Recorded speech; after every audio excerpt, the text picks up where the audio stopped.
about everything. So she arrived at the ship. Mm-hmm.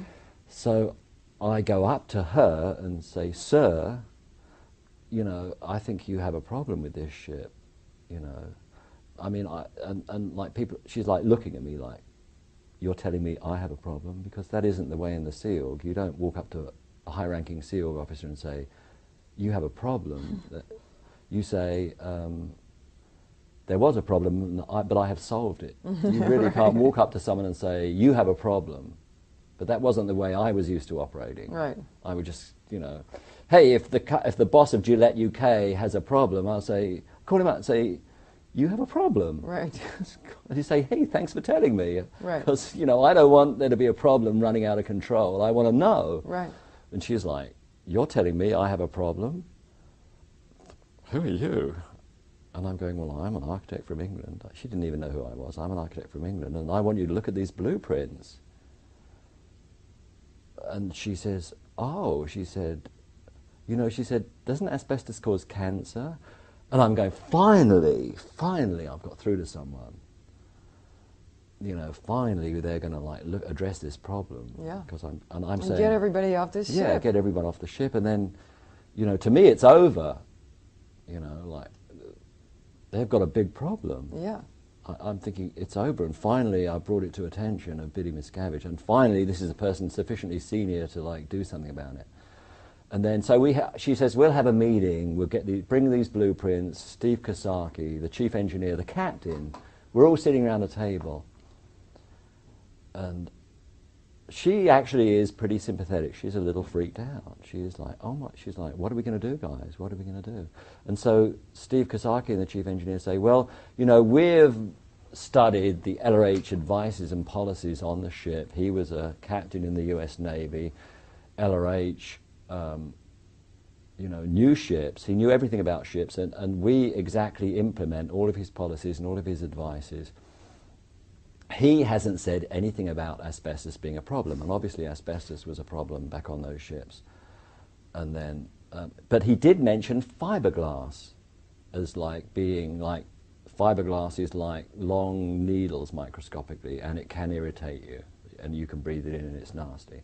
So, sir, Mr. Miscavige, sir, we have ripped all of the fiberglass out of the ship, and sure enough, there's a big pile of fiberglass on the dock." And I'm going, "Well, excuse me, you know, excuse me, fiberglass isn't hazardous. You know, fiberglass is commonly used as insulation in buildings, and no one says it's a problem." And I said, "If you rip it all out of the decks, you know, and you're out in the hot Caribbean sun, the sun's going to come beating straight through the steel walls and deck. Maybe you should put it all back." And they're like, with me, like, this guy is like, got a couple of screws loose. Okay, they say, you know. They're looking at you like you have screws loose. I'm like a nutcase. They're going, you know, and they say, "You just don't know Scientology. You just don't know what you're talking about." You know, What's Hubbard Scientology Hubbard has said fiberglass is the problem. He said nothing about asbestos. So we've taken all the fiberglass out. So I said, "You know, you've like, I don't even know what I said. You've like removed the few mice walking around the ship, but you left the dragon, you know, running around breathing fire." And they're going, they're just like exasperated with me. And I said, "Look," I said, "Hubbard wrote his policies." I said, "He probably wasn't even aware of medical research into asbestos." And they're going, "Hubbard wasn't aware?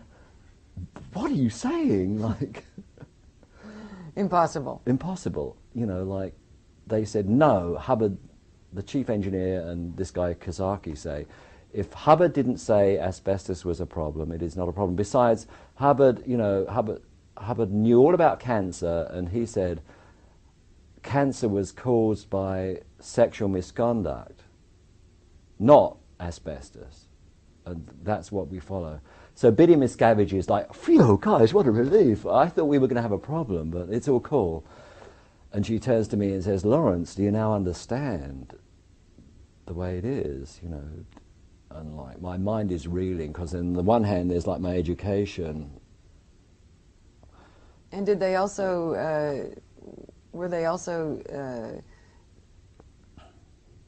feeling that because they were Scientologists, it wasn't going to right. harm them? The thought that, you know, you don't understand the people coming to this ship are going to be on the highest level of, you know, they're going to be OTAs. You could probably hit them on the head with a hammer and it wouldn't hurt them. You know, they are like so above the physical universe.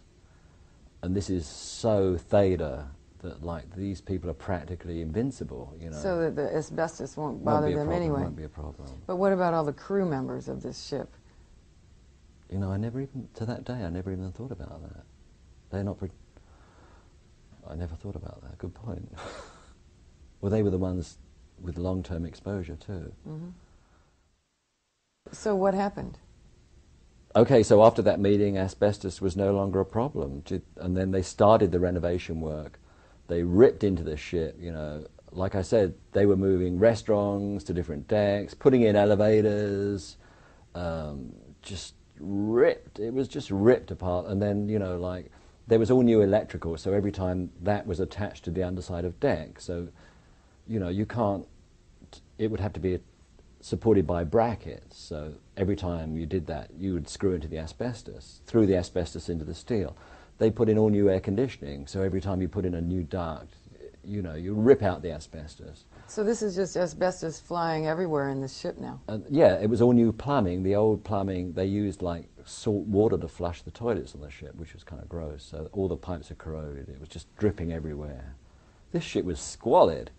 And it was, so asbestos, they would just scrape it away, you know, with no mask, no nothing. Just, people would be covered in blue. Oh my God. People would be just covered in blue asbestos.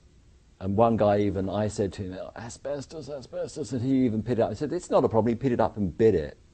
No. And it just, you know, anyway, I don't know, I put it out of my mind. These people are all now terribly They at think risk they're for protected cancer. by the policies of L. Ron Hubbard, and they're invincible. So then anyway... including you. You're now at risk I was as never well. happy with it. I just shut up like I had on so many other things, you know.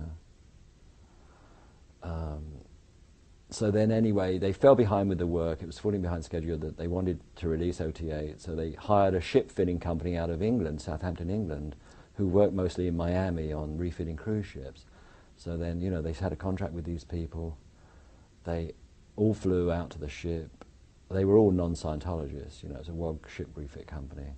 And then, you know, I'd drawn up the plans by then. So they arrived on the ship. They flipped. They saw asbestos everywhere. And it was like a major public relations problem for the ship. And they couldn't just fob off these guys and say, well, L. Ron Hubbard says. Because it, you know, they're used to ships. They knew what they were talking about. Well, I mean, when these people came and voiced the same concerns that you had voiced, did Biddy Miscavige or Whack Alcock or any of these people then come to you and say, maybe you're right? No, they never said that, but they, at the same time, they had to address it because, you know, they didn't want like a big public relations flat with this like non-Scientology company, possibly reporting them, threatening to just immediately pull off the project, which they did, you know, they threatened to immediately pull off. And so they, you know, I think this company, by rights, they should have just pulled off because they had the health of their guys to consider. And I know their workmen were freaked because they knew all about asbestos. So anyway, they finally negotiated and they worked out a handling. They came up with like, any time asbestos was uncovered on the ship, they wouldn't just hack into it. They had a little crew they made up of about 4 guys wearing, like, you know... 4 guys from this company? No, 4 guys who were SEAL members. Oh, SEAL 4 members. Scientologists. And they would, like, wrap themselves in sheets, and they would put, like, you know, disposable masks on you, used for, like, but so you don't breathe that doesn't protect you from asbestos. No. And they were armed with spray bottles of water and paint, spray paint. And so they would run over to the asbestos problem where it had been exposed and spray it. But that doesn't resolve it, does it? No, but you see, it's better because the fiberglass is really, asbestos is really dangerous when it's dry and flaking and airborne. It goes airborne, the particles. So, but now if it's wet, if it's in a bucket of water, you know, it can't become airborne. Or if you spray the wall. If you spray the it wall, will temporarily it temporarily is wet.